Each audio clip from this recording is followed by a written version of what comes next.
vivia uma discussão muito acirrada na escolas brasileiras por conta das cotas raciais, né? Vários colegas nossos da universidade eram contrários a cotas raciais. E um dos argumentos, vários argumentos, mas um dos argumentos usados, principalmente por sociólogos, mais por antropólogos e historiadores, versavam sobre a democracia racial, tá? Eu me lembro que digamos assim, o foco seguia mais ou menos as observações de Roger Bastide, tá? Que, embora fosse um mito, era um mito muito importante para o dia a dia das relações sociais no Brasil, principalmente das relações raciais no Brasil, porque, de certo modo, esse mito ensinava temperança, ensinava a harmonia entre as raças, evitar conflitos, né?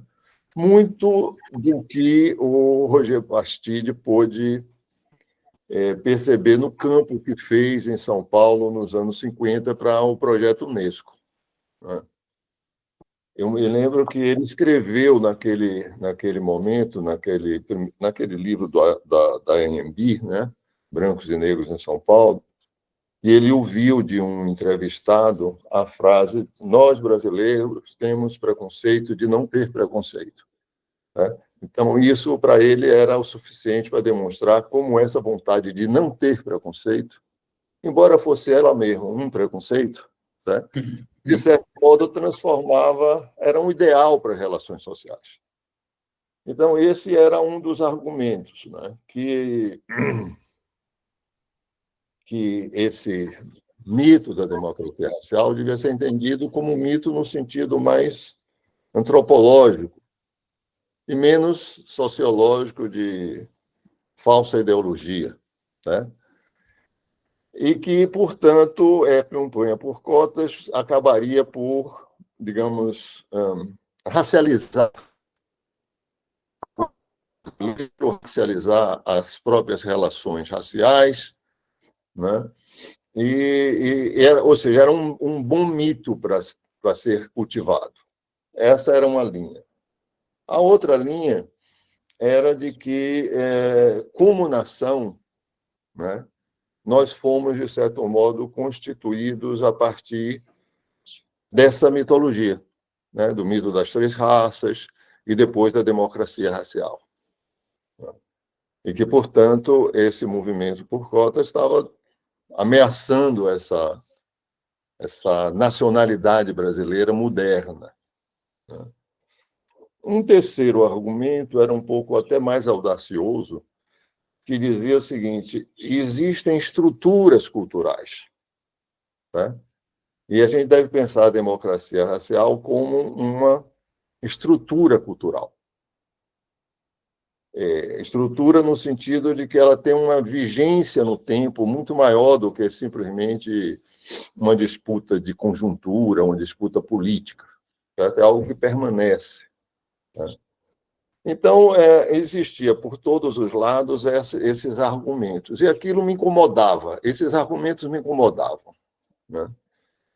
E eu comecei a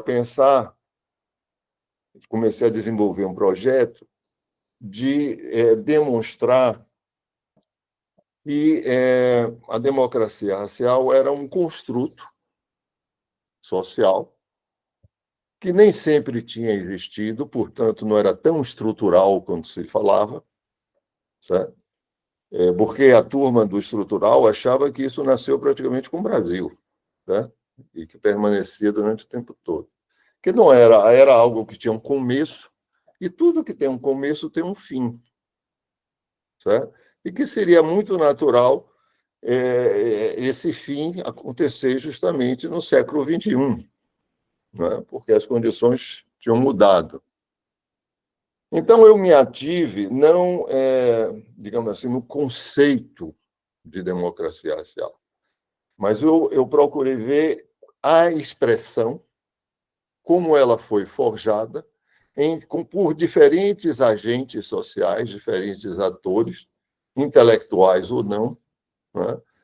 E como essa compreensão do que seria a democracia racial mudou durante o tempo. Eu estou vendo que tem alguém que levantou a mão, eu devo parar um pouco, porque deve ser algum esclarecimento, eu imagino. Ou foi sem querer? Deve ter sido sem querer, não é? Pois bem. Então, esse digamos assim, é o que está por trás desse primeiro texto, de 2001.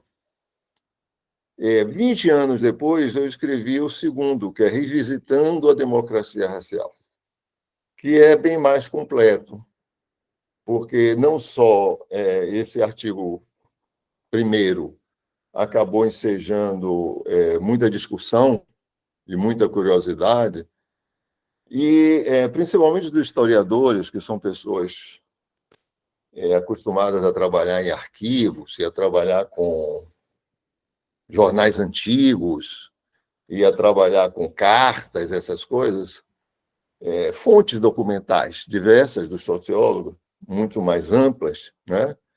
Começaram também a fuçar material e mostrar, por exemplo, esse texto, por exemplo, primeira versão dele, atribui o uso da expressão com esse sentido, e que sentido é esse? O sentido de harmonia entre as raças, de que os conflitos são muito mais individuais do que coletivos, né? De que o preconceito racial existe, mas está, digamos assim,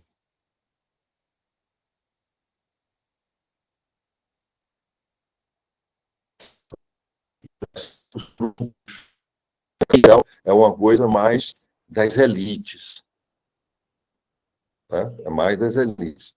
Você não tem o preconceito racial no meio popular, né? Então,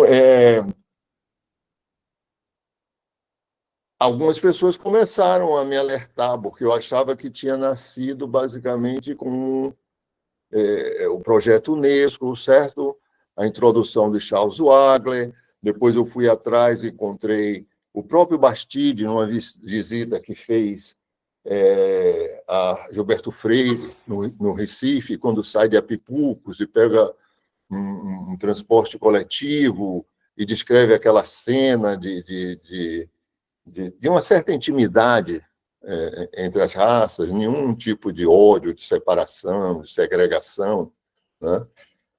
E eu me lembro que foi uma orientanda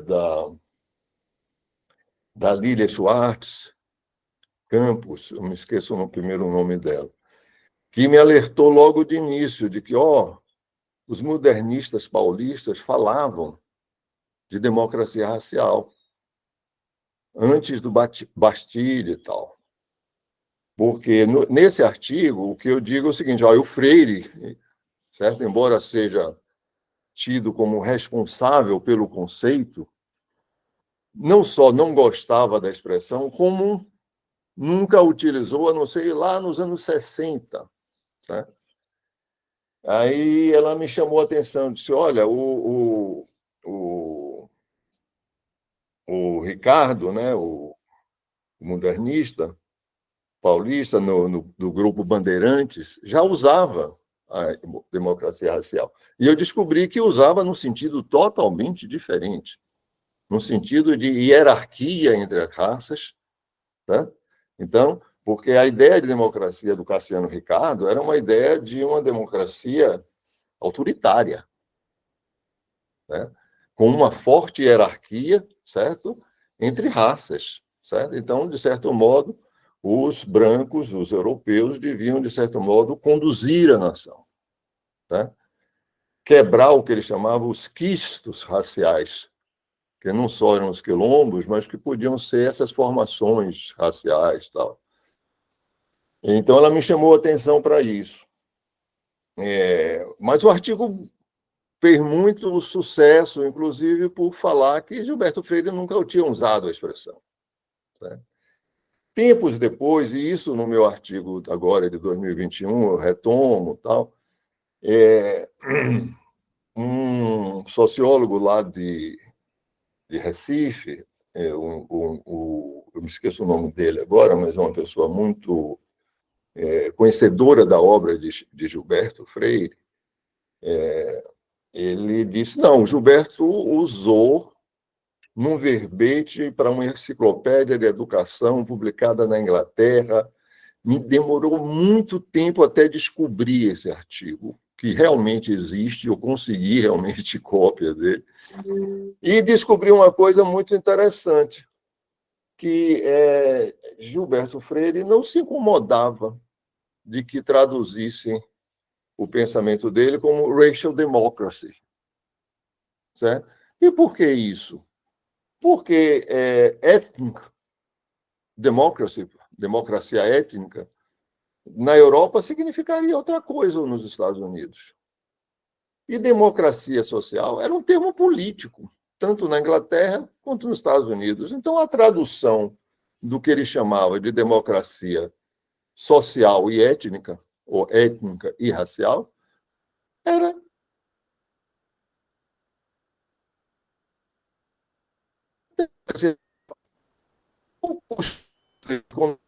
democracia parecia. Quando era no Brasil, não. Ele tirava e botava democracia étnica e racial. Por quê? Primeiro, porque ele não acreditava na existência de raças, o que é correto. Né? E segundo, porque ele achava que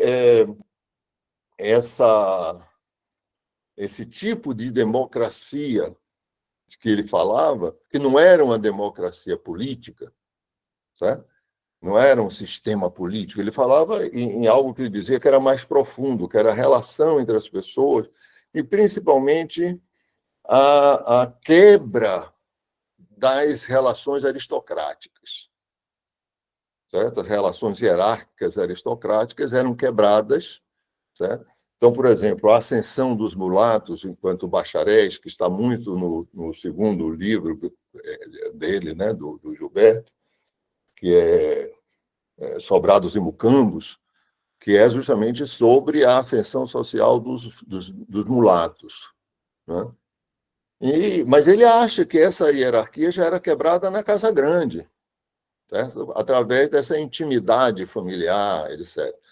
Então, ele achava que o Brasil tinha sido constituído por uma espécie de democracia social e étnica, e isso era formador da nação brasileira, formadora, essa é um traço formador. Então, de certo modo, tinha razão quem achava que foi o Gilberto Freire quem cunhou o conceito de democracia racial tal como a gente empregava.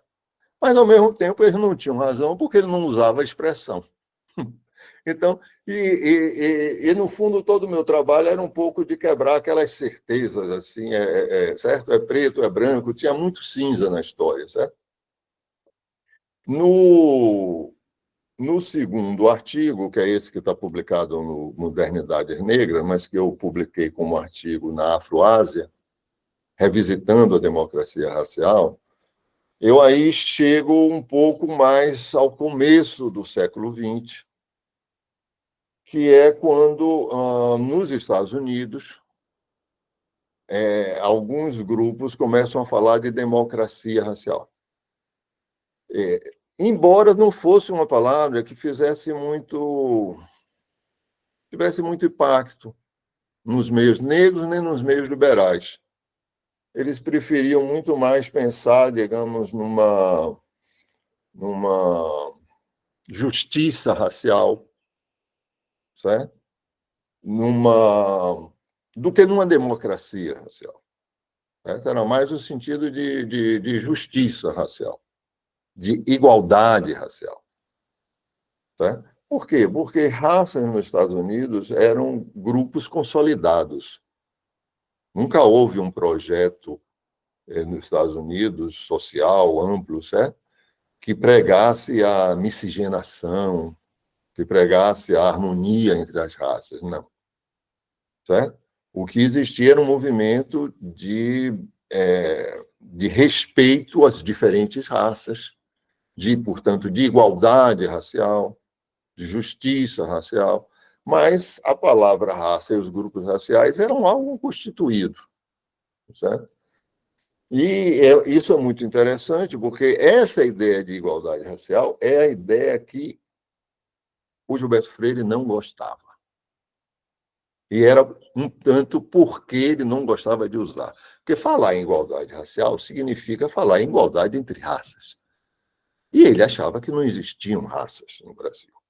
Né? Que essa intimidade da Casa Grande, certo? E toda a evolução da sociedade brasileira tinham acabado com essas hierarquias, inclusive hierarquias raciais. Né? Então, ele não gostava da palavra por conta disso, por conta da sua conotação que tinha nos Estados Unidos. Como, de certo modo, também não gostou quando, por exemplo, o pessoal do Quilombo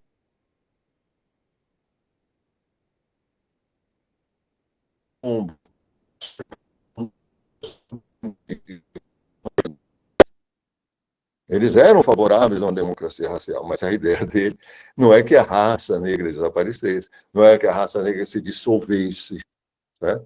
Mas que tivesse os mesmos direitos. Ou seja, já era uma posição onde o racial na democracia era forte. Né?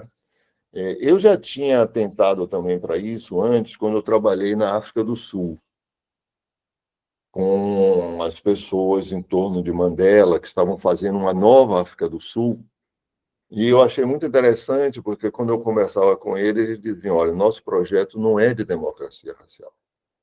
Nosso projeto é de pós-democracia racial. Né? Ou seja, nós estamos querendo superar a ideia de raça em democracias. Tá? Se é uma democracia, tem que ser pós-racial e não democracia racial. E aí era difícil ensinar a eles assim o que era, na verdade, o Brasil, qual era como era essa história no Brasil. Né? Então, o artigo tem muito essa pretensão de quebrar certas rigidezes assim, de narrativas, de discursos, certo? Em que as coisas têm o mesmo significado sempre, certo? E mostrando como os diferentes grupos sociais se apropriam de uma expressão e dão a ela um sentido que, de acordo com seus interesses, tá certo? Então, eu acho que, no resumo, é isso. Se vocês tiverem mais curiosidade sobre essa trajetória, o segundo artigo lhe ajuda a fazer isso, porque o segundo artigo também vai falar de como a democracia racial não fez nenhum sucesso na América Latina. Certo? Os mexicanos falavam em mestiçarem. Certo? A nação mexicana era uma nação mestiça. Certo? E os brancos mexicanos eram mestiços também, certo? Não eram muito diferentes da ideia de Freire, de que todos nós, ou no sangue ou na cultura, somos todos mestiços. Certo? Mas lá a palavra síntese, que sintetizava a nação, era mestiço, não é? Mestiçarre. Essa era a palavra-chave. Então, a ideia de democracia racial não fez nenhum sucesso. Absolutamente nenhum. Passou batido, e é muito interessante como ela ganha força nos 2010. Né? Já na década anterior, na década de 2010, começa a fazer sucesso na América Latina a ideia de democracia racial. Então, essa circulação de expressões que ganham diferentes significados políticos, no fundo, digamos assim, era meu interesse. Era quase que uma brincadeira, certo? De jogar água no brinquedo dos outros.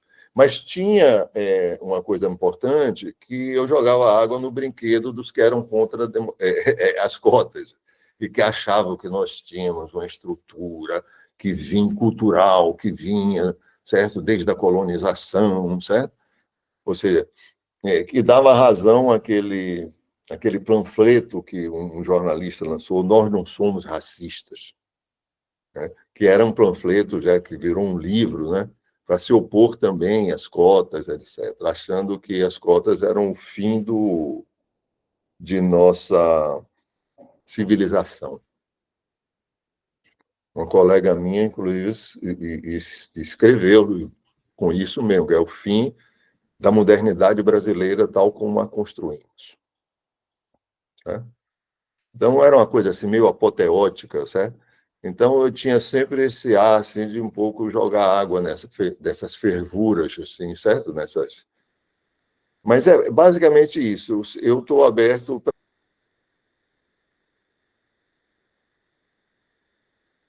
para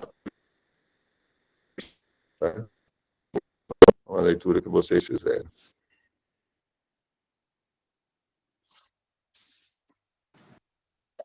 Muito obrigado, professor. Vocês conseguem me ouvir?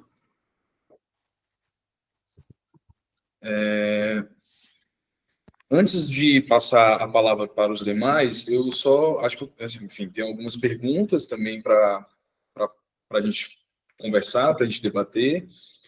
Mais uma vez, obrigado por estar aqui, obrigado por ter aceitado o convite. Uma coisa que eu acho muito interessante e que vai perpassando todos os textos que o senhor escreveu sobre democracia racial, que é justamente as diferentes visões que os intelectuais possuíam sobre esse termo, ou como que eles utilizavam esse termo. Então, por exemplo, para os intelectuais brancos, ou para essa intelectualidade branca, a democracia racial significava de um jeito diferente para os intelectuais negros. Então, eu acho que eu gostaria muito de ouvir o senhor sobre isso, sobre como que a democracia racial ela era, já naquele período, vista de diferentes formas e como que ela era vista, seja para aqueles que seguiam essa linha freiriana de ausência de conflitos raciais, ou para uma linha um pouco mais voltada para o Guerreiro Ramos, para o Abdias do Nascimento, que enxergava a democracia como um ideal, por exemplo, né, que ainda está para acontecer, né? Então, acho que eu gostaria de ouvir um pouco o senhor sobre isso, assim, sobre essas diferentes visões de democracia racial que se tinha nesse período. Um dos argumentos, por exemplo, que eu ouvia e que era contra mim e contra os intelectuais negros ao mesmo tempo, é de que nós éramos uma camada ínfima na sociedade brasileira. Digamos assim, no meu caso, eu era, de certo modo, influenciado pelos americanos, porque eu tinha estudado, feito doutorado nos Estados Unidos, eu tinha sido, de certo modo, capturado por essa ideologia americana. No caso dos intelectuais negros, eles eram vistos como pessoas pouco adaptadas, né? Pessoas que tiveram oportunidade, não deram certo, criadores de caso, né? Em toda a minha infância, certo? Quando uma pessoa negra se respondia de uma maneira forte a uma palavra racista ou uma situação racista, eles eram, de certo modo, desqualificados pela ideia de ressentidos. São pessoas ressentidas, são pessoas, certo? Então, um dos argumentos, digamos, que esses antropólogos usavam era de que vá na rua, fale com o povo, todos acreditam em democracia racial. Ou seja, o que você tem é um grupo pequeno de encrenqueiros, de pessoas ressentidas, que estão querendo criar problema, né? Então, na verdade, eles não eram vistos plenamente como intelectuais. Mesmo porque havia, sempre houve no Brasil uma intelectualidade negra que não militava, digamos, contra o racismo no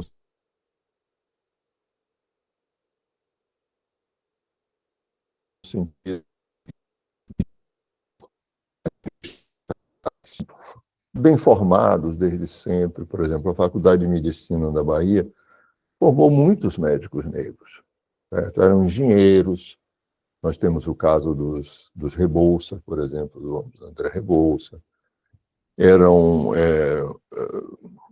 pessoas que, digamos assim, aceitas na sociedade branca. Por exemplo, o pai de Edson Carneiro, né, o velho Carneiro, era professor da Faculdade de Engenharia, Faculdade Politécnica, em Salvador, né, na Universidade Federal da Bahia. Teodoro Sampaio era... Certo? Então, esses grandes intelectuais negros, né, não tinham essa postura.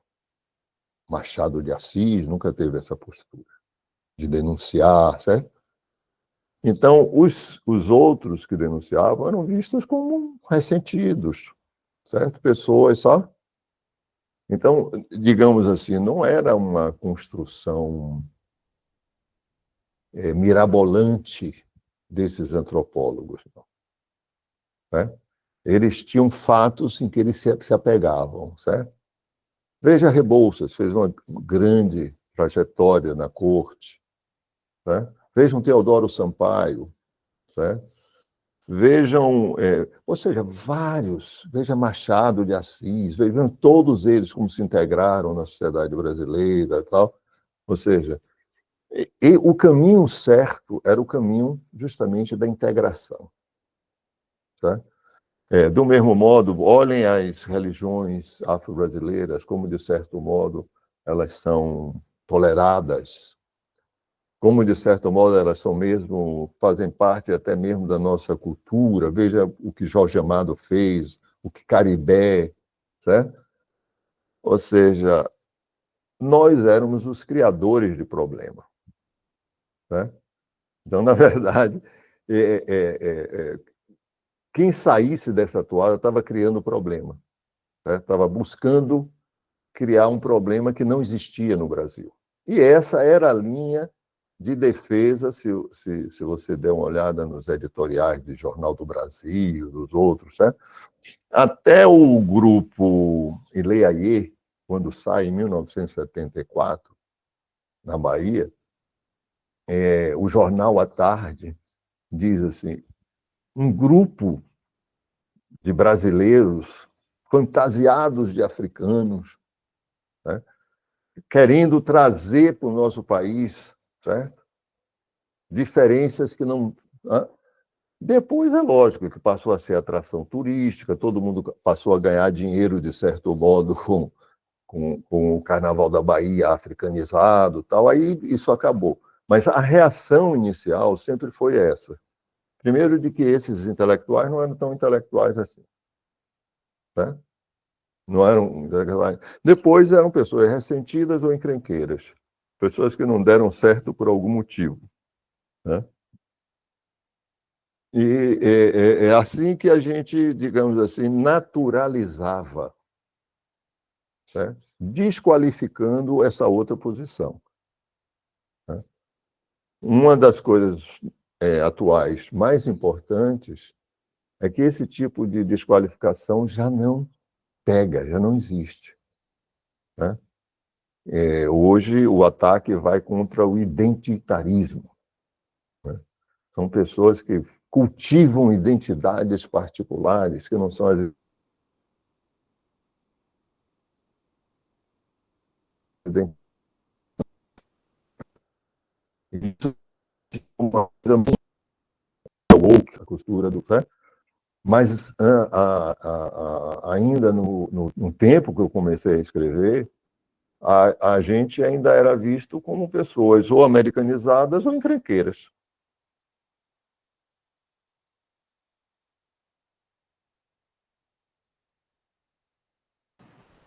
E uma outra pergunta também, acho que, enfim, a gente tem, acredito eu, um consenso de que a democracia racial ela é um mito.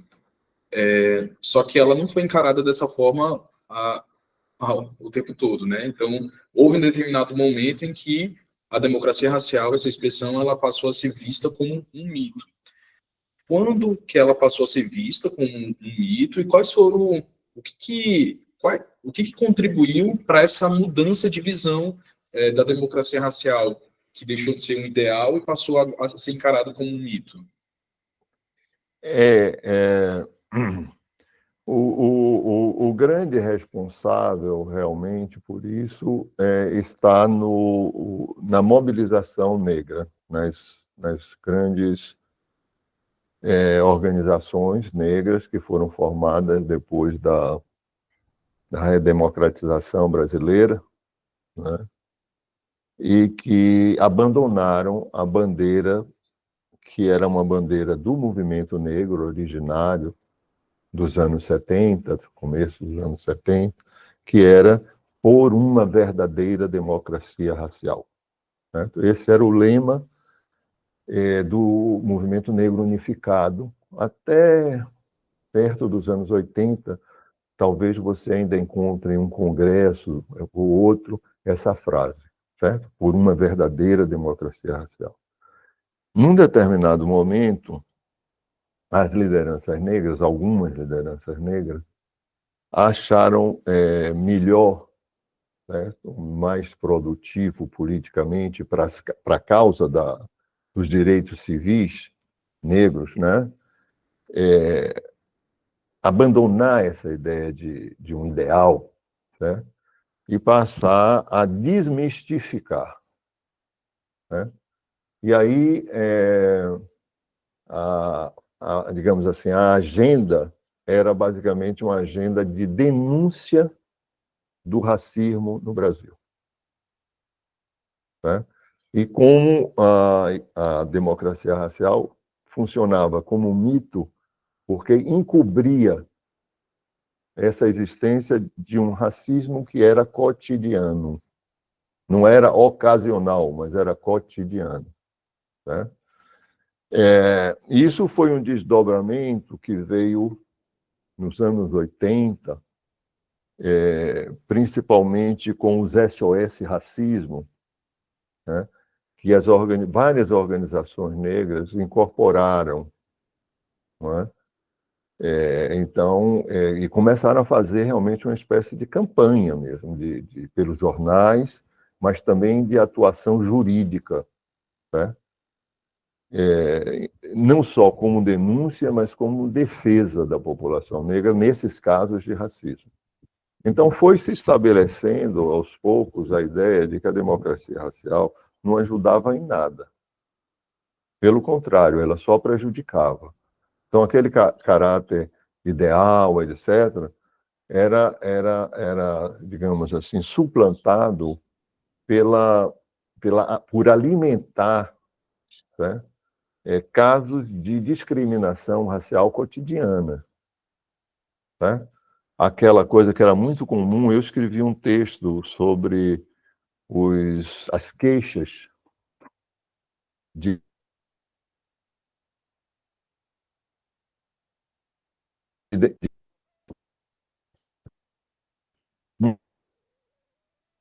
Popular 34, que é preconceito e discriminação racial no Brasil. Mas, de certo modo, essas queixas também eram vistas assim como, sabe?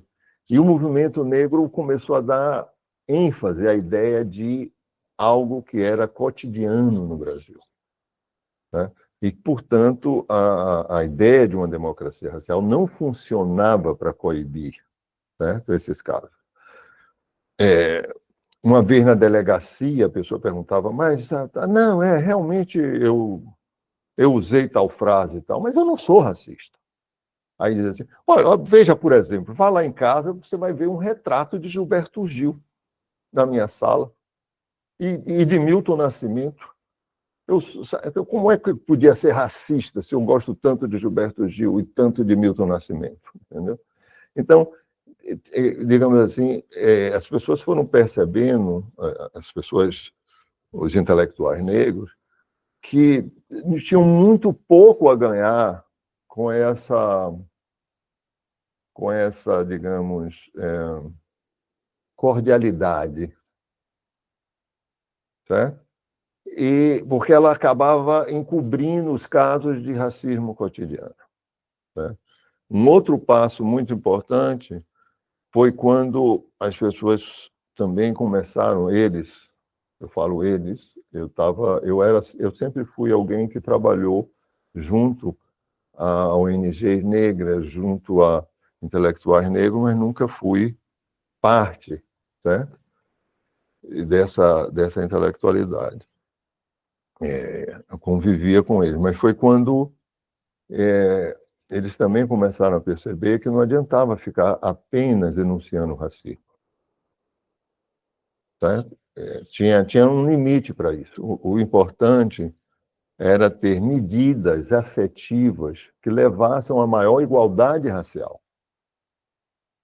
Então, ao invés de ficar discutindo racismo, se a gente tivesse leis que permitisse, por exemplo, o acesso da juventude negra às universidades, seria muito mais efetivo na luta antirracista do que simplesmente ficar denunciando casos de racismo, certo?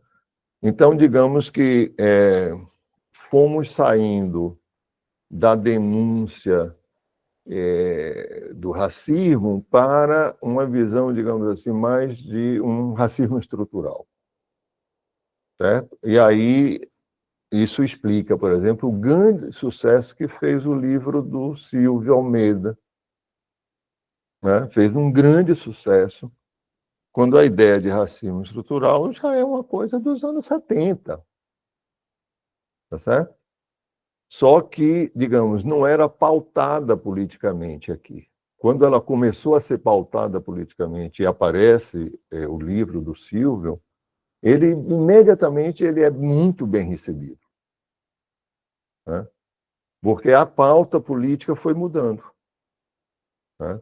Ela foi, aos poucos, mostrando que mais importante do que denunciar racismo, por exemplo, é ter um regime de cotas raciais nas universidades públicas, né?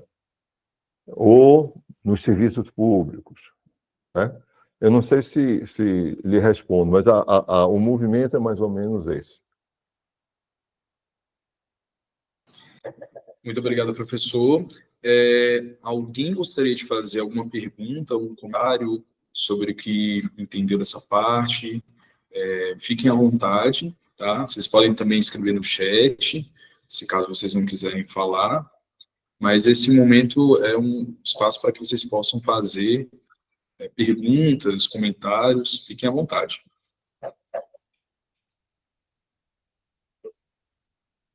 O Caio.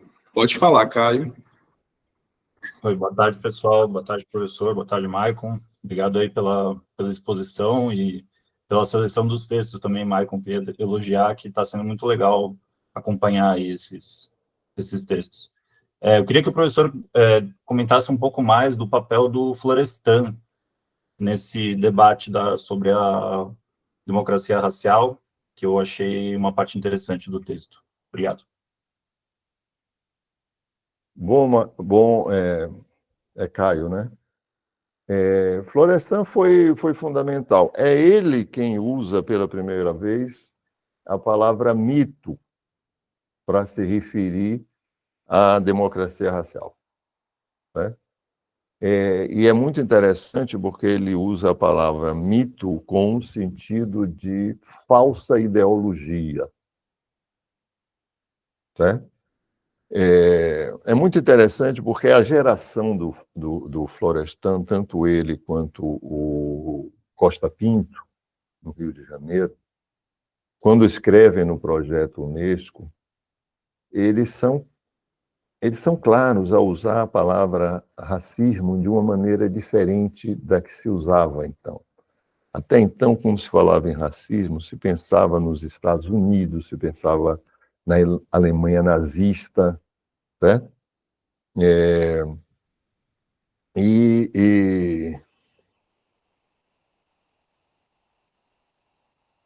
por exemplo, o Costa Pinto fala, se eu não me engano, de alguma coisa como o criptorracismo das elites brasileiras, né? Ou seja, e ele sabia muito bem do que ele está falando, porque ele era um homem filho de uma oligarquia açucareira, né? E uma oligarquia açucareira que Gilberto Freire, verdadeiramente ou não, disse que era uma das mais endogâmicas e racistas do Brasil, ou das Américas. O Gilberto Freire sempre foi um pouco exagerado, né? E dizer que os baianos eram racistas, os pernambucanos não eram, né? Para ele também era um grande prazer. Mas, enfim, ele sabia do que estava falando, né? Que essas elites brasileiras eram elites endogâmicas, que elas, por exemplo, iam se casar em outros lugares, mas não se casavam, por exemplo, na Bahia, né? Não iam casar suas filhas nem com pobretões, porque eram barões do açúcar empobrecidos, né? Iam casar com outras partes das famílias oligárquicas em Minas, no Rio de Janeiro, em São Paulo, né?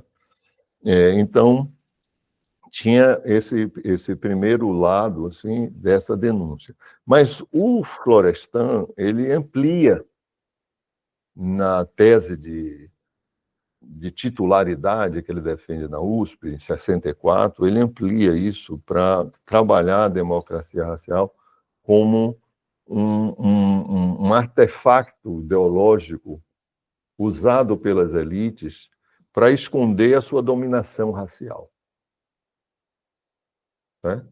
Então, existia realmente no Brasil uma dominação racial, não era apenas uma dominação de classe, mas que era, de certo modo, manipulada, escondida, por isso que ele chamou de um mito, né? Que essa ideologia que ele chamou de mito da democracia racial. É muito interessante porque ele escreve isso em 64 e imediatamente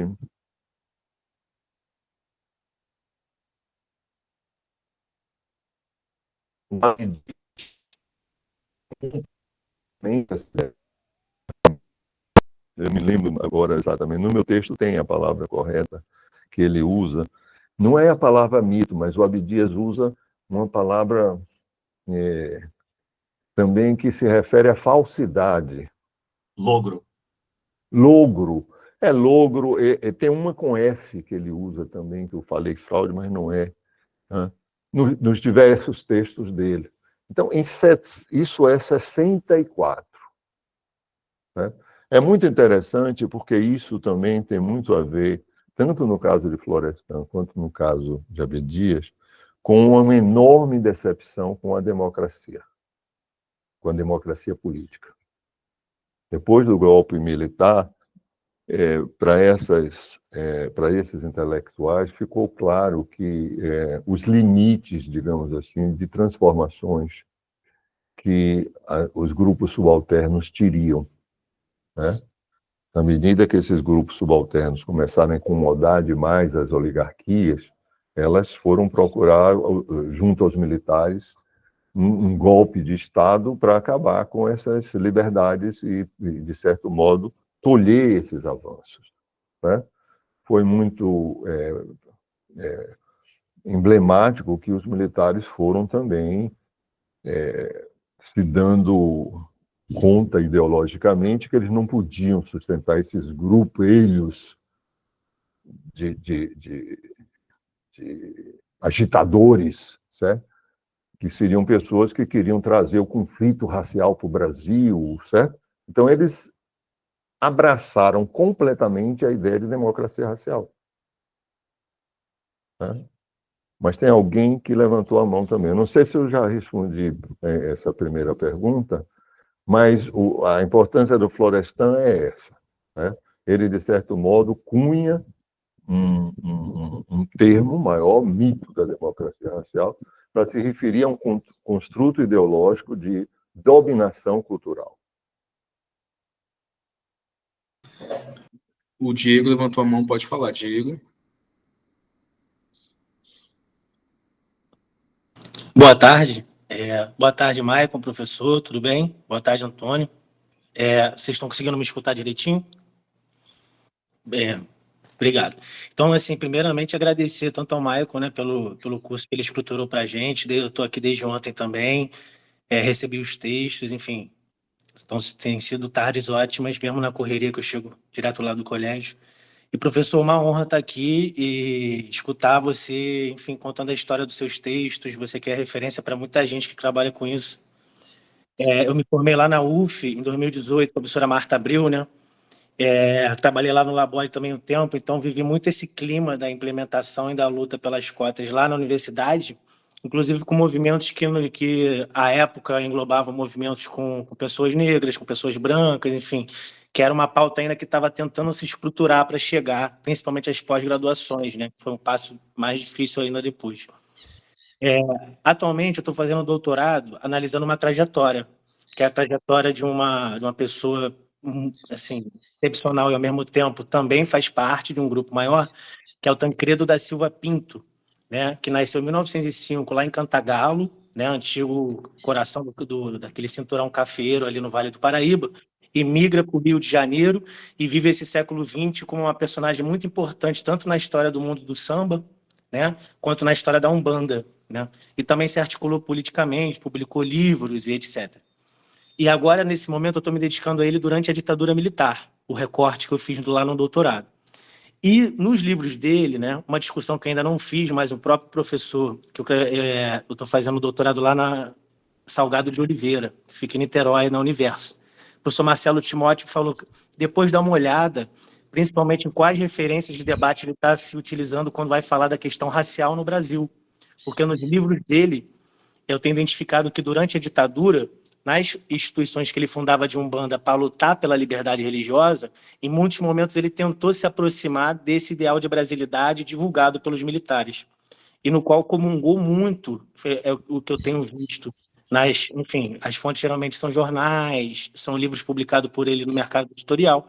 Eu tenho visto muito esse tipo de debate pintando na trajetória dele, nesse período durante a ditadura, como se nesse momento ele morre em 79, né? Mas até lá ele foi bastante atuante, como ele tentou manipular e dialogar com esse conceito que, ao que me tem parecido, ficou mais forte entre os pensadores do Estado, enquanto burocracia e governo ali na época militar. Só que é uma pesquisa que eu estou me dedicando agora, eu queria te escutar um pouquinho, né? Ter esse privilégio de escutar um pouquinho de você, o que você acha de como esse conceito foi permeado durante a ditadura, tanto pelo governo quanto por alguns intelectuais ali que estavam em luta, né? Agradecer de novo. Ô, Diego, eu acho que eu posso ajudar, digamos, falando de outros tempos, porque eu não tenho pesquisa exatamente, eu acho que é você que vai me ensinar sobre isso, a partir de sua pesquisa. Mas o que você fala tem antecedentes na história dos intelectuais negros, certo? Vou lhe dar apenas um exemplo. Quando, nos anos 30, a política brasileira foi cindida entre socialistas, simpatizantes da União Soviética, certo? E do comunismo, e os que simpatizavam com a Alemanha, com a Itália principalmente, certo? Todos tinham, tanto à direita quanto à esquerda, uma enorme crítica à democracia liberal. Certo? A democracia liberal era a anarquia, que não levava a ninguém, era o domínio oligárquico no Brasil, etc. Então, para o país crescer, precisava de um Estado forte, que organizasse a sociedade. Pois bem, muitos intelectuais negros, ou a maior parte dos intelectuais negros que formaram a Frente Negra Brasileira, tinham um pensamento mais à direita, né? E o que é que eles simpatizavam com o pensamento da direita? Era o nacionalismo.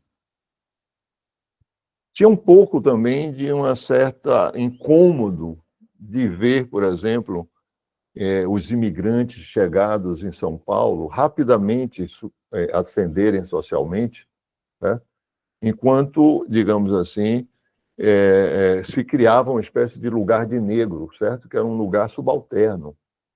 Então, a classe média paulista se embranquecia, era praticamente de imigrantes, sobrenomes de imigrantes, né?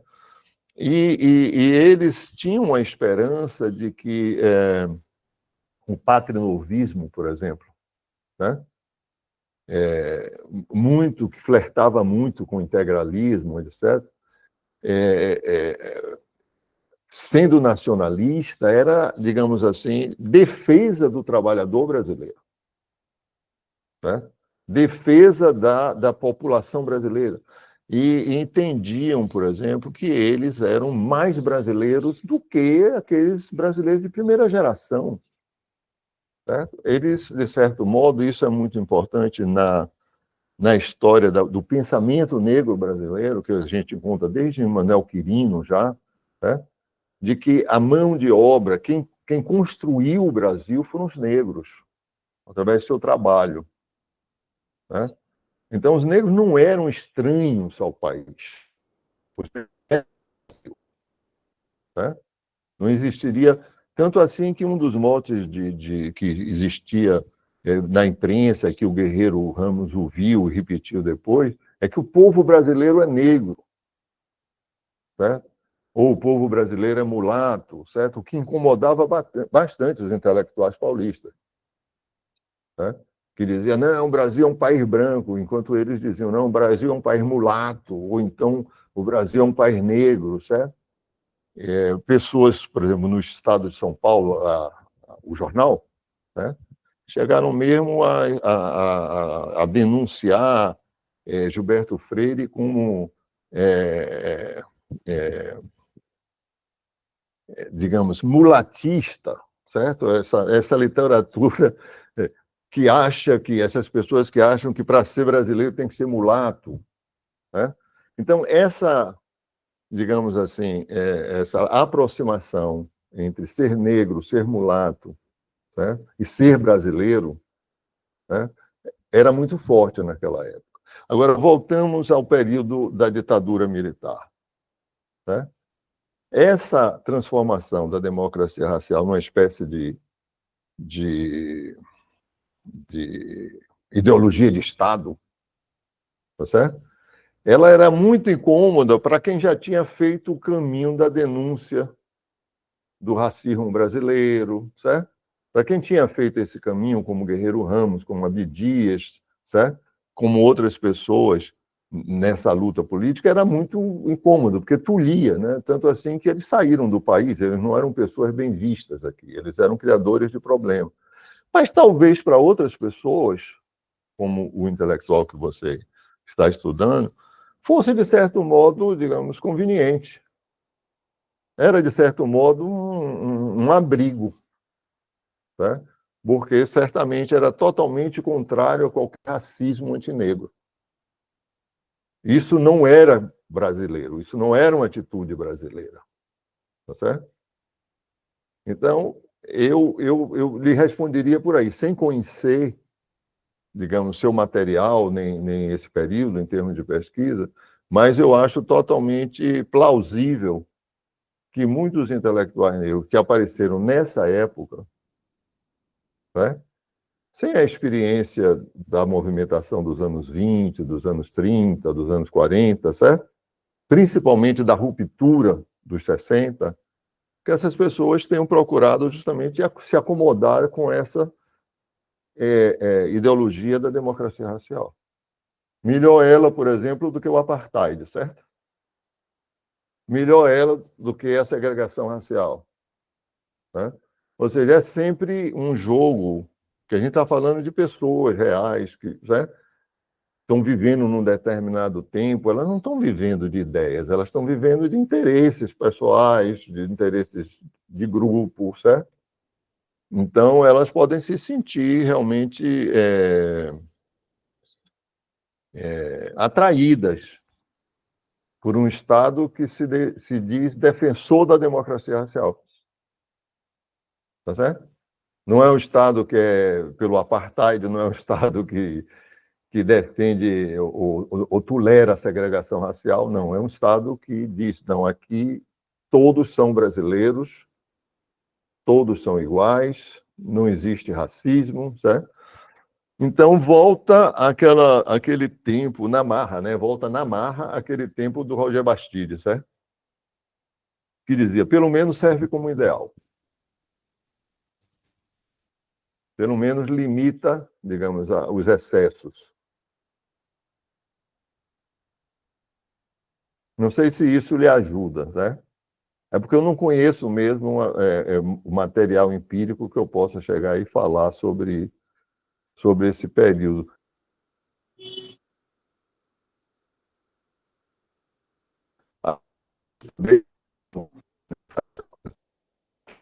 Aí no Rio de Janeiro, em torno do afroasiático, etc., etc., mas era outro tipo de pessoas. Perfeito. Não, muito obrigado, senhor. O Tancredo da Silva, né, conhecido também como Tata Tancredo, inclusive ele vai fazer parte, ele teve uma vida longeva, né?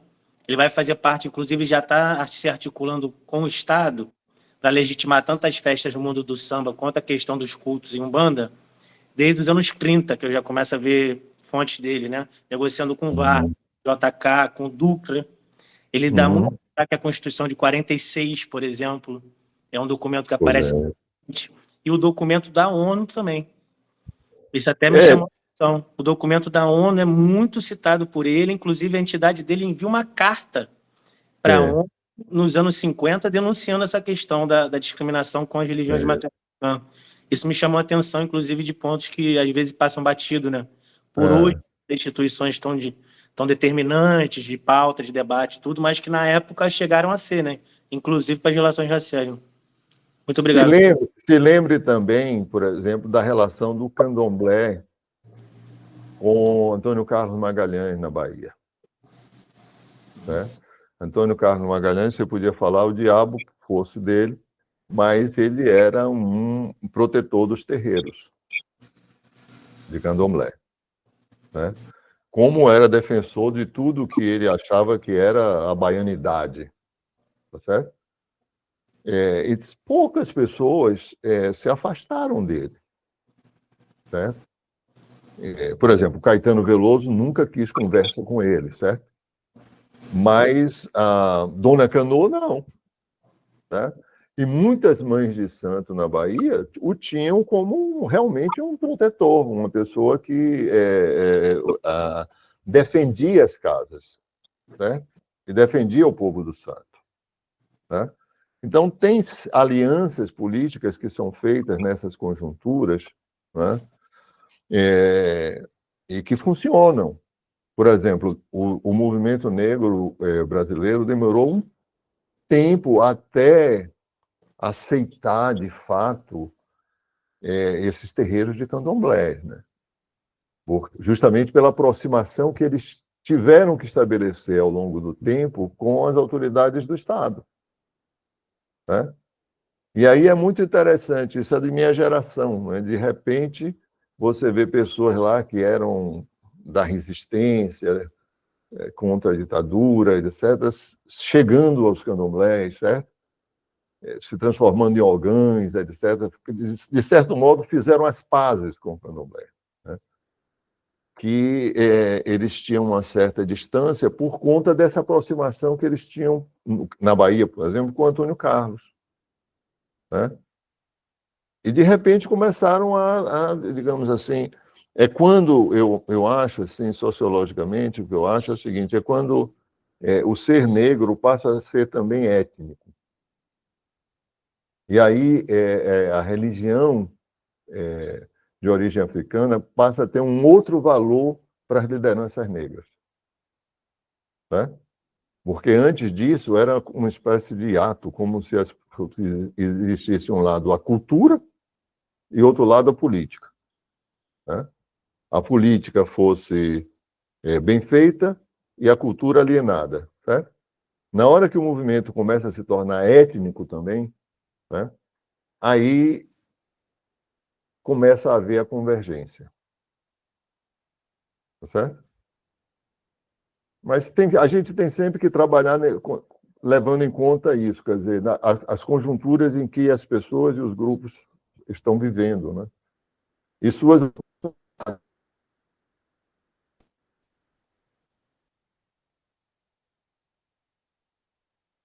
não ajuda muito, mas Obrigado. Bom, muito obrigado, professor. A gente vai encerrar agora essa primeira parte. Vamos fazer um pequeno intervalo de 5 minutos. Então, quando for às 3h15, a gente retorna. Mais uma vez, de novo, professor, muito obrigado pela sua presença. Foi muito fortuito você aqui explicando o seu próprio texto. Então, muito, muito obrigado mesmo, viu?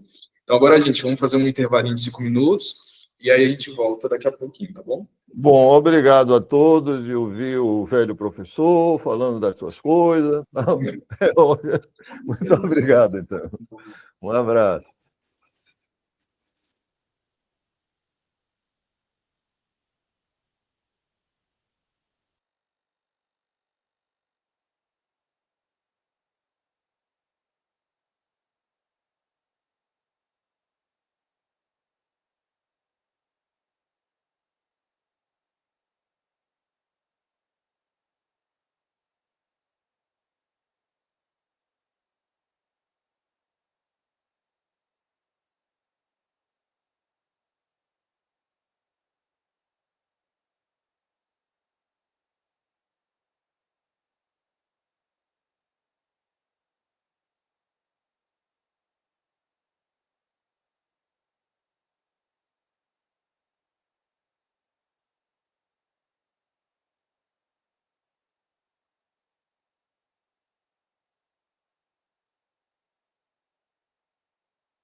Bom, gente, vamos retomar.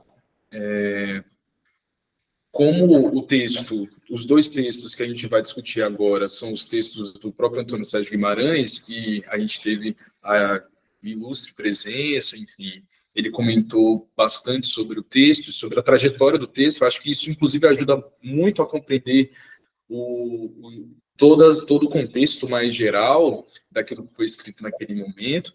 Então, que a minha proposta para esse finalzinho é só a gente sintetizar um pouco as ideias principais desses textos. O primeiro, Democracia Racial, Ideal, Pacto, Mito, e o outro texto chamado Revisitando a Democracia Racial. Então, a gente vai fazer só uma síntese das principais ideias, só para a gente fechar e entender de fato o que é esse conceito e como que se deu as suas transformações discursivas, que é justamente o título da aula de hoje, né? Democracia Racial e suas transformações discursivas ao longo do século XX. O texto base é o texto do Antônio Sérgio, lembrando que ao final da aula eu vou encaminhar tanto os slides quanto também os textos que nós vamos utilizar. Então, só para a gente deixar bem claro, né?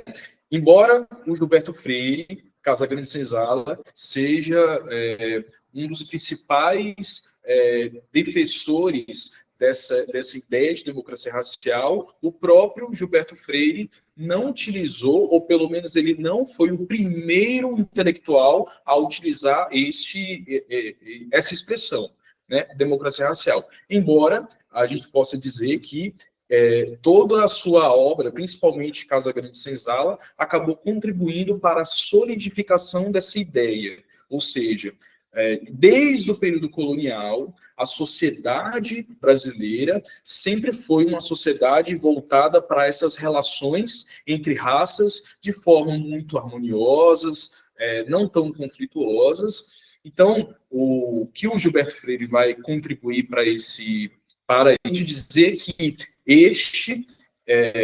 essa expressão, democracia racial, ela está na base da sociedade brasileira, está na base da história brasileira.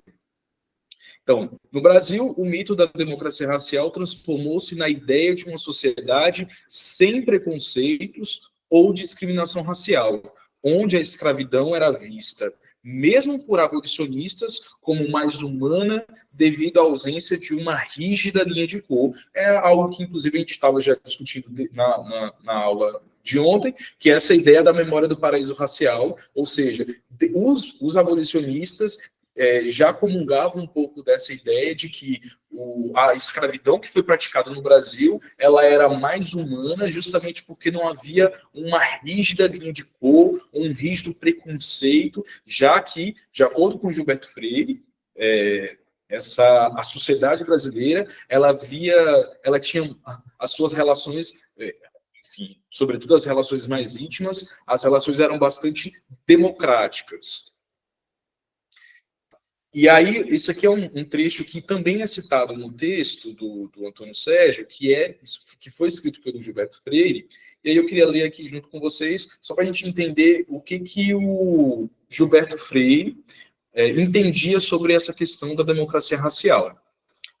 Até o que havia de mais renitentemente aristocrático na organização patriarcal de família, de economia e de cultura foi atingido pelo que sempre houve de contagiosamente democrático ou democratizante e até anarquizante no amalgamento de raças e culturas e, até certo ponto, de tipos regionais, dando-se uma espécie de despedaçamento das formas mais duras ou menos plásticas por excesso de trepidação ou inquietação de conteúdos. Ou seja, para o Gilberto Freire, até aquilo que tinha na sociedade colonial, aquilo que tinha de mais aristocrático, aquilo que no caso das hierarquias sociais, né? Aquilo que tinha mais de aristocrático, ou seja, senhores, proprietários, fazendeiros, donatários, ou escravizados, pessoas pobres, desse lado de cá, até o que havia de mais rígido nessa sociedade, até aquilo que tinha de mais aristocrático, dentro dessa própria sociedade, dentro das suas relações, havia algo que era contagiosamente democrático. E aí, de novo, Gilberto Freire, de alguma forma, na verdade, de maneira bastante fundamental, acabou contribuindo bastante para esse ideal de democracia racial.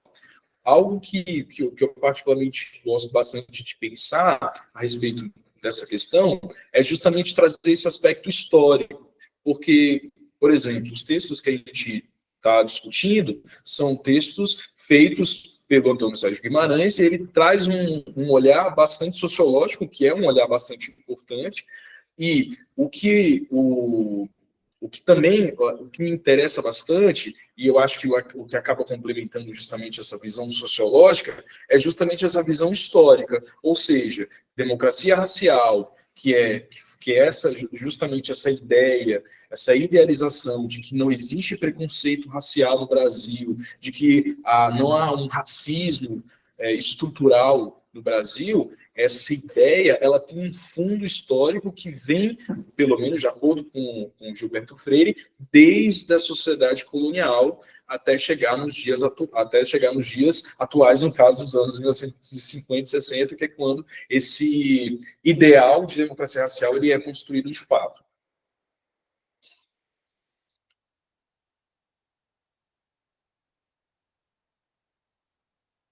Deixa eu passar aqui.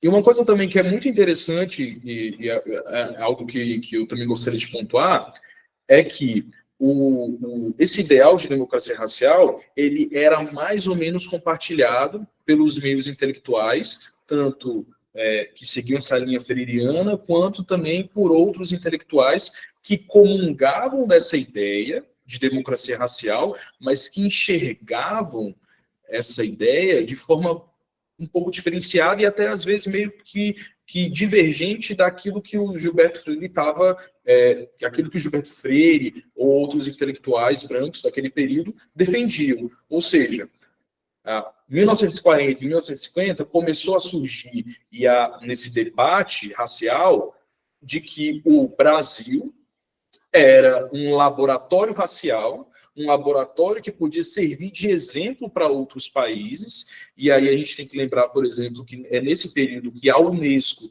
vai financiar uma série de pesquisas aqui no Brasil, justamente para tentar entender por que o Brasil ele é visto como esse laboratório racial em que não existe racismo.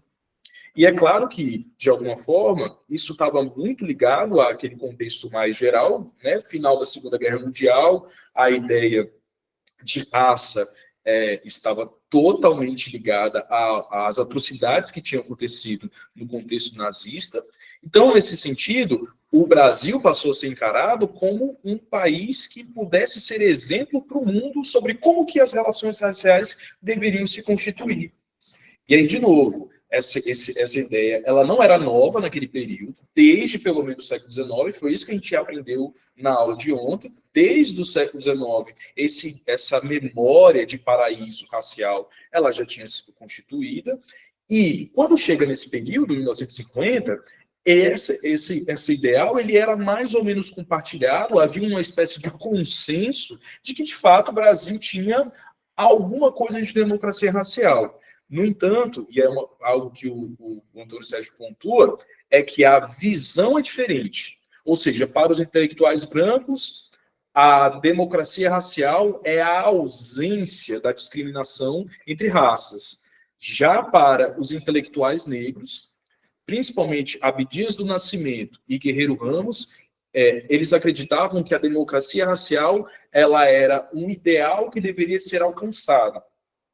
De acordo com esses indivíduos, de acordo com Abdias do Nascimento, principalmente, a abolição que aconteceu em 1988, ela não foi efetiva para a garantia dos direitos políticos e sociais para a população negra, e que era necessária uma segunda abolição. Era necessária, então, uma verdadeira democracia racial. E aí, claro, essa questão, como foi muito bem pontuado pelo Antônio Sérgio Guimarães, vai ser levado a cabo somente no final dos anos 70 e nos anos 80, mas isso já estava sendo discutido principalmente pela intelectualidade negra dos anos 40 e dos anos 50. Então, a gente pode dizer, por exemplo, que o Abdias do Nascimento, ele acreditava na democracia racial? Sim, mas ele acreditava na democracia racial não como uma ausência de racismo ou numa cordialidade entre brancos e negros, mas sim como o ideal que deveria ser alcançado. Então, democracia racial era uma utopia para os negros, simbolizando um direito não concretizado, mas que poderia ser e que poderá ser concretizado. Para os movimentos negros, a abolição foi incompleta, carecendo de uma integração econômica e social plena, motivo pelo qual demandava uma segunda abolição. Então, de novo, só para a gente ir compreendendo de forma sistemática aquilo que o Antônio Sérgio Guimarães está falando no texto, por mais que havia, sim, um consenso de que a democracia racial era algo que existia ou que poderia ser comungado como uma ideia entre diferentes grupos sociais naquele período, as visões eram diferenciadas, as visões eram, até mesmo podemos dizer que eram antagônicas. Então, para uma parte, ausência de racismo, para uma outra parte, um direito que ainda será concretizado. E,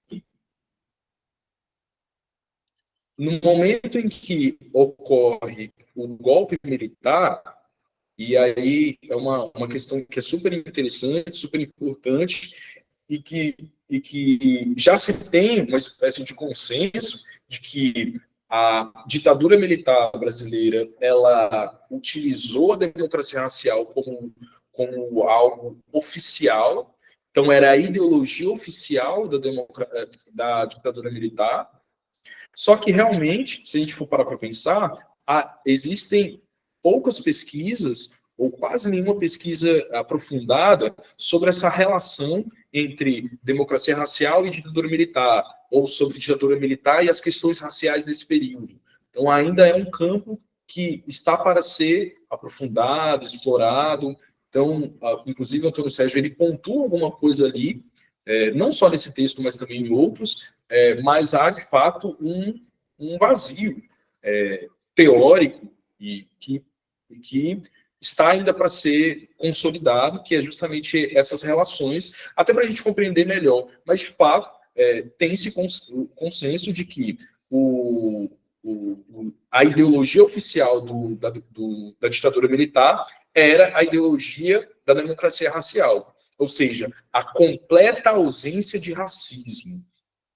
E foi justamente nesse momento, e aí a gente viu, de acordo com o próprio Antônio Sérgio Guimarães, bem pontuou também aqui na nossa aula, os movimentos negros que vão levar um outro entendimento, que vão transformar discursivamente o entendimento de democracia racial. Então, agora, não é um pacto, um ideal, como nos anos 40 e nos anos 50, mas vai ser visto, encarado como um mito, como uma falsa ideologia.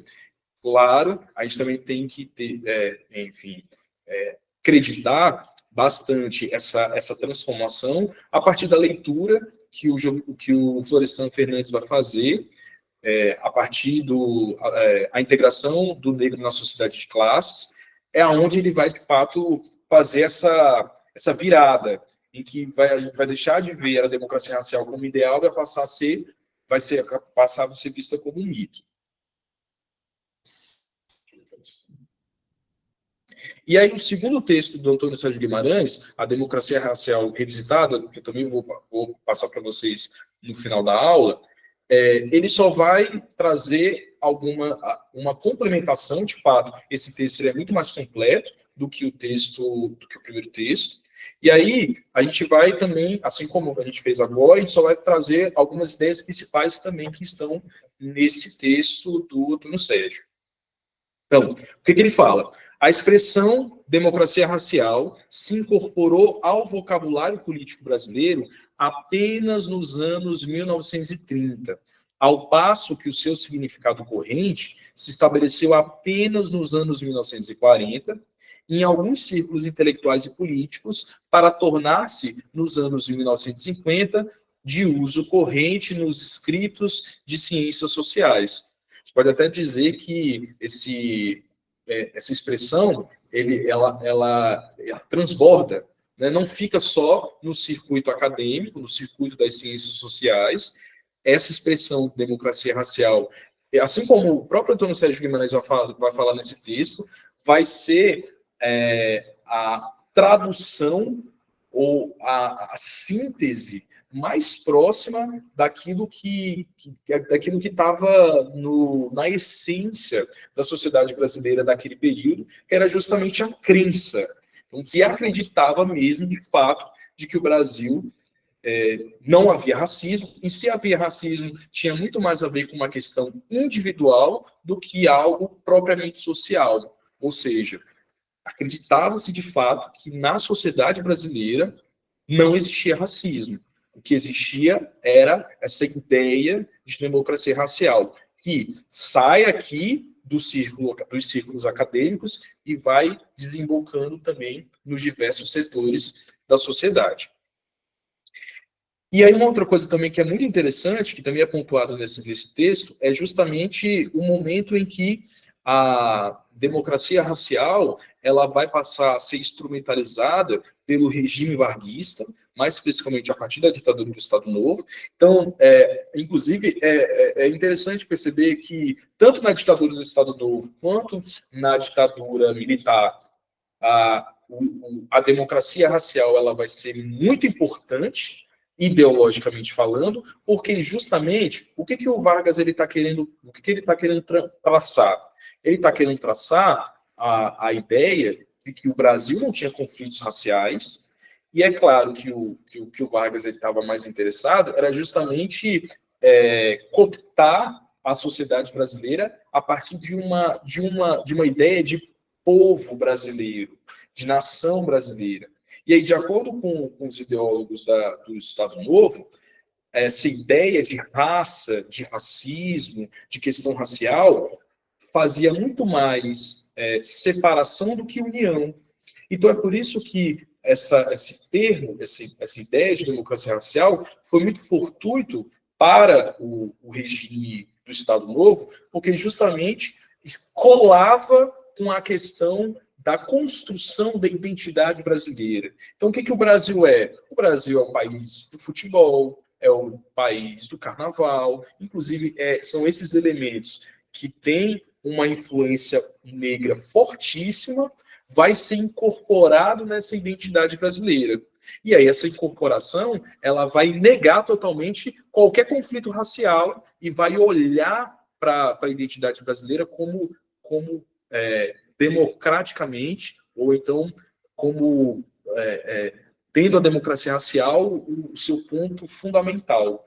Então, é uma coisa muito importante que não é falado no primeiro texto, mas que é falado no segundo texto, e que é justamente como que a democracia racial ela vai sendo instrumentalizada politicamente, principalmente em regimes ditatoriais, seja ali no Estado Novo, seja na ditadura militar.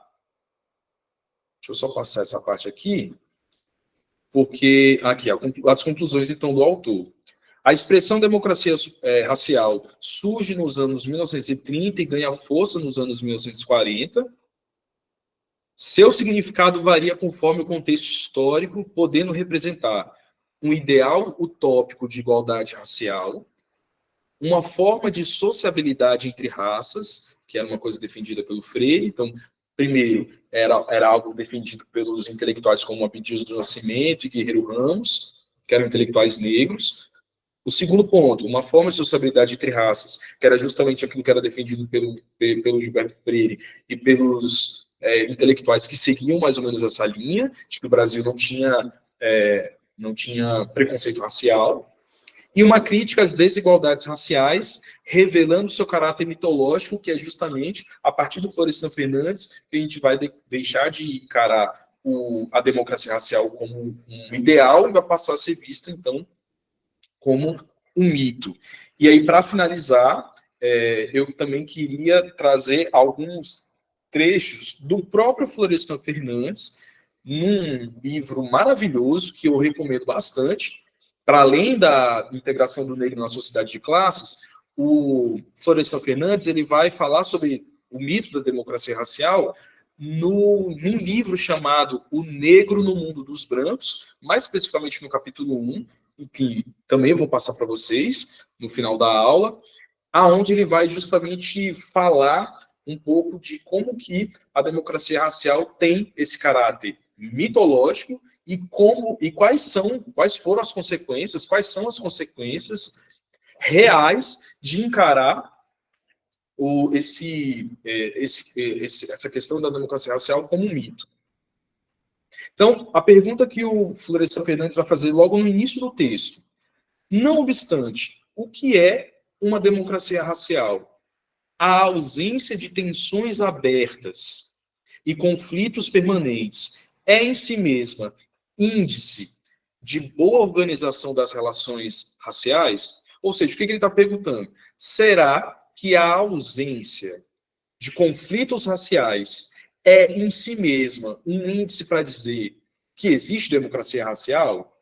Ou que existe uma boa organização nas relações raciais? Então, aqui ele já está meio que desmontando essa ideia de democracia racial, porque se a sociedade brasileira ela tem a democracia racial, por que isso tem que ser celebrado? Por que isso tem que ser valorizado? Por que tem que existir um termo como democracia racial, e é isso que o Florestan Fernandes vai dizer nesse texto? Por que tem que existir um conceito para dizer algo que é basicamente parte da sociedade brasileira? Por que isso tem que ser reforçado? E aí, nesse sentido, o que o Florestan Fernandes ele vai fazer é justamente desmontar totalmente o caráter naturalizante da democracia racial para dizer que, na verdade, o que a democracia racial é uma falsa consciência e não algo que realmente faz parte da realidade social. E aí, justamente, aquilo que o Antônio Sérgio Guimarães já falou, e que também está escrito nesse texto, é que, para muitos brasileiros brancos, o problema não é o preconceito em si, mas a vergonha de manifestá-lo, gerando o chamado preconceito de ter preconceito. Essa atitude ignora o impacto histórico e social da escravidão e o drama vivido pelas populações negras e mestiças. Então, o que vai acontecer? Na medida em que, e isso é de acordo com Florestan Fernandes, na medida em que vai ser substituído o modo de produção escravista para um modo de produção de trabalho livre, o que vai acontecer é a dominação racial ela vai permanecer intacta. Ou seja, na pirâmide ainda vão ficar as elites brancas e os negros vão ficar aqui na base. E aí o que vai acontecer? Para o Florestan Fernandes, o que ocorreu foi, ao invés de se combater o preconceito em si mesmo, o que surgiu, e aí surgiu por conta também dessa ideia de democracia racial, foi que o preconceito de ter preconceito se tornou mais importante do que o próprio preconceito em si.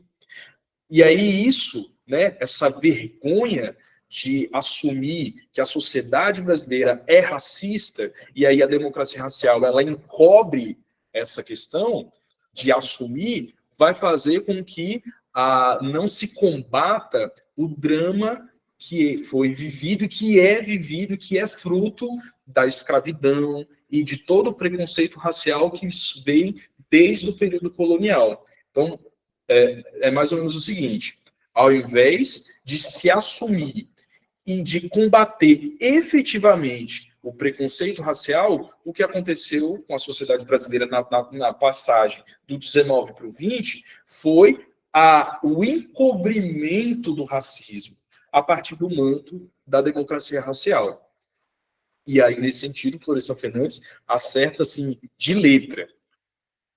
O que ele vai falar? No Brasil, a própria escravidão e as limitações que pesavam sobre o status do liberto convertiam a ordem escravista e a dominação senhorial em fatores de estratificação racial. Ou seja, pensem só, o negro que era liberto, ele não estava vivendo num mundo onde a escravidão deixou de existir.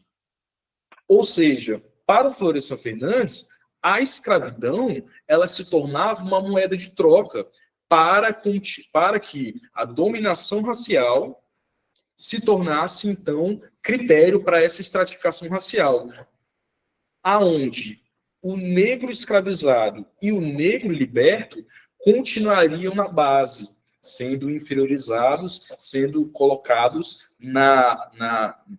abaixo.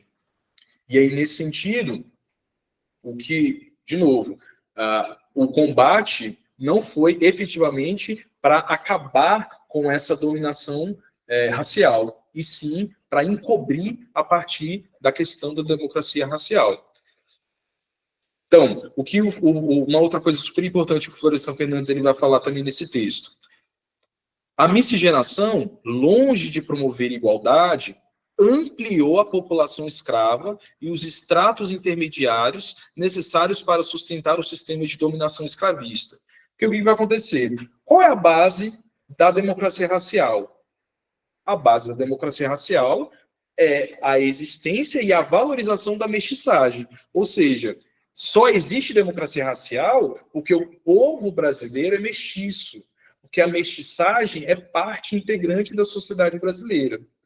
Ou seja, a mestiçagem ela é encarada dentro desse contexto de democracia racial como algo positivo.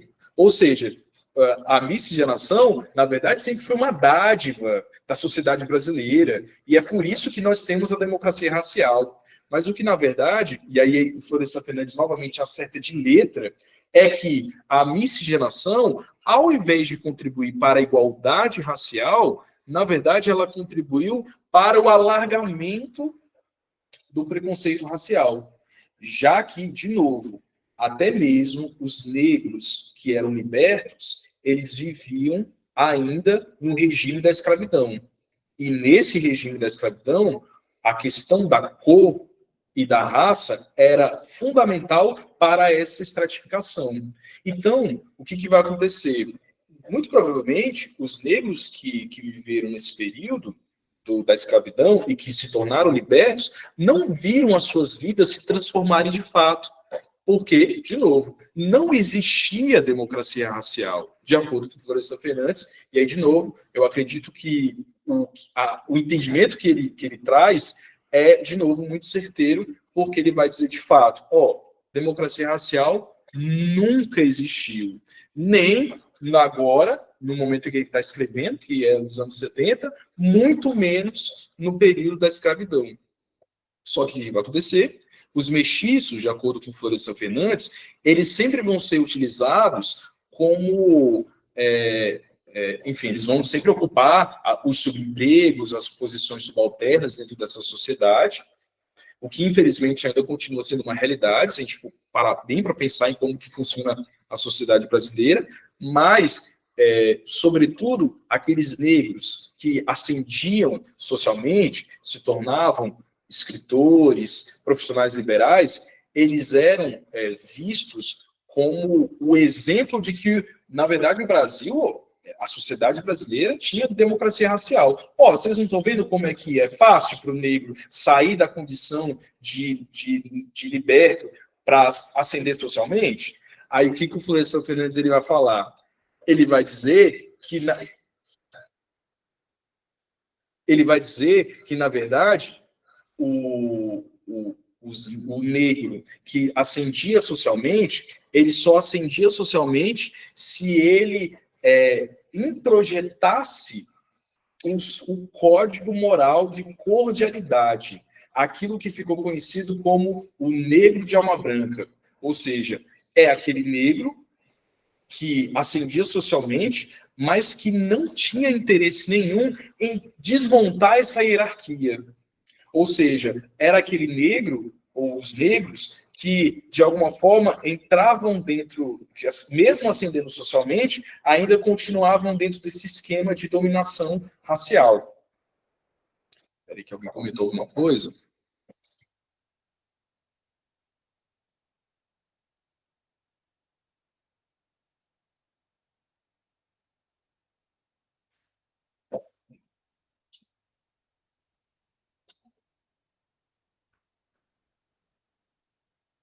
Daqui a pouco eu dou uma lidinha melhor no texto, só no comentário, só para a gente voltar aqui. É por isso que, inclusive, eu trouxe essa imagem. Claro, existem imagens que falam por si mesmas, mas é justamente nesse sentido. Ou seja, no fundo, esses negros, esses mulatos, os mestiços, que ascendiam socialmente no contexto da escravidão, eles só poderiam ascender socialmente se eles introjetassem essa dominação racial, ou seja, se eles se comportassem como brancos, de acordo com o Florestan Fernandes. Então, essa imagem legitimava a mobilidade limitada e controlada, permitindo que alguns negros e mestiços ascendessem socialmente, desde que aceitassem os códigos morais da dominação senhorial. Então, sob o discurso de democracia racial, justificou-se a indiferença em relação às dificuldades enfrentadas pela população negra com o fim da escravidão. Ou seja, de novo, mais uma vez, o que o Florestan Fernandes está atacando? Ele está atacando a questão de que não se teve nenhum combate efetivo para o fim do preconceito racial. O que, na verdade, aconteceu, e esse foi o resultado da democracia racial como mito, o que aconteceu foi que a democracia racial acabou fazendo com que a sociedade brasileira fosse indiferente no que diz respeito ao preconceito vivido pela população negra no Brasil.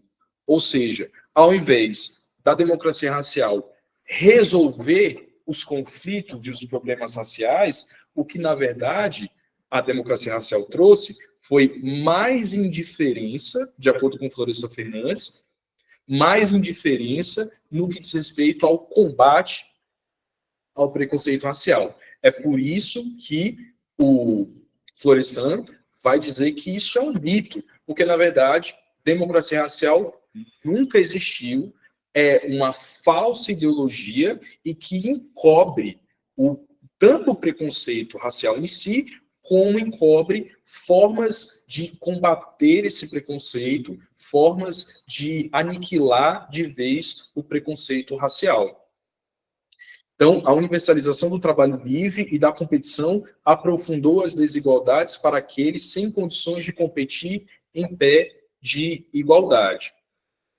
Então, aqui eu trouxe alguns das principais questões levantadas pelo Florestan Fernandes no que diz respeito àquilo que ele entendia sobre o que é democracia racial. Eu vou aqui parar de compartilhar e vou...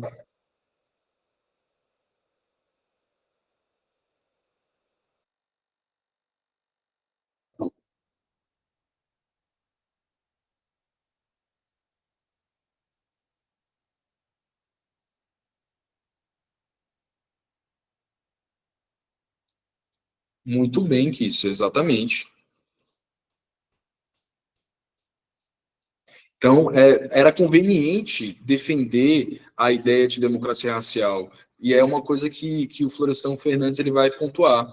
Era conveniente porque essa ideia de democracia racial, ela servia muito mais para manter o privilégio, inclusive manter, é uma coisa que ele vai dizer no texto, vai se manter intacto as discriminações raciais, que permanecem praticamente as mesmas, tanto no período da escravidão, quanto no período pós-abolição.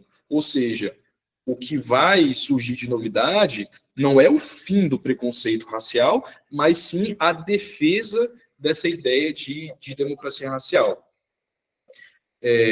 Alguém gostaria de fazer alguma pergunta? Alguém gostaria de fazer algum comentário sobre aquilo que a gente acabou de falar? seja aquilo que o Florestan Fernandes fala sobre o mito. Enfim, eu vou fazer uma provocação, né? O que vocês acham sobre o que o Florestan Fernandes fala, se de fato a gente pode encarar democracia racial como um mito, se a gente ainda pode dizer que o Brasil pode ter uma autêntica e verdadeira democracia racial em algum momento. Será que esse ideal ele ainda faz sentido?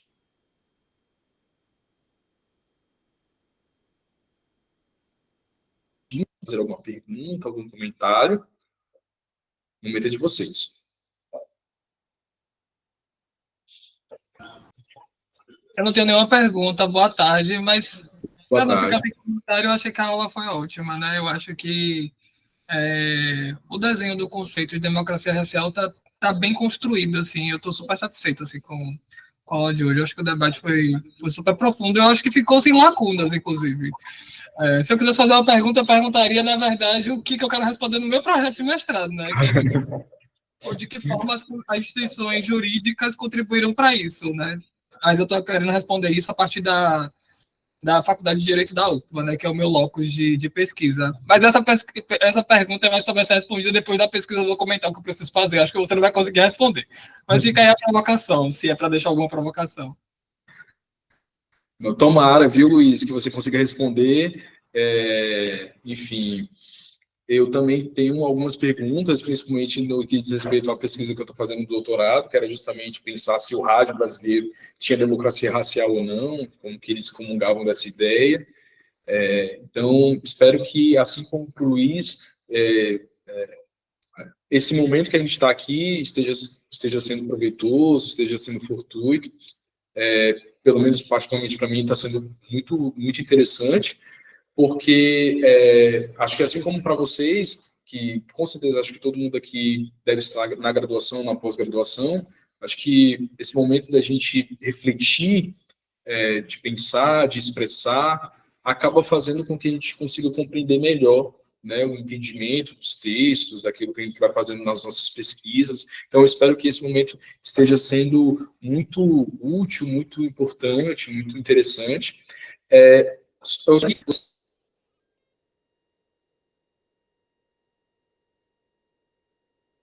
Antes de saírem da sala, só que vocês colocassem no chat a palavra presente, porque por mais que o Google Meet ele gere no final uma lista, aí depois eu só quero fazer uma confirmação, para fazer uma dupla confirmação, tá bom? Então, antes de vocês saírem da sala, vocês só coloquem aí a palavra presente, e aí quem for colocando também já pode ir saindo. Enfim, a gente tem mais uma aula amanhã, mais um encontro. Amanhã eu vou também trazer mais uma convidada.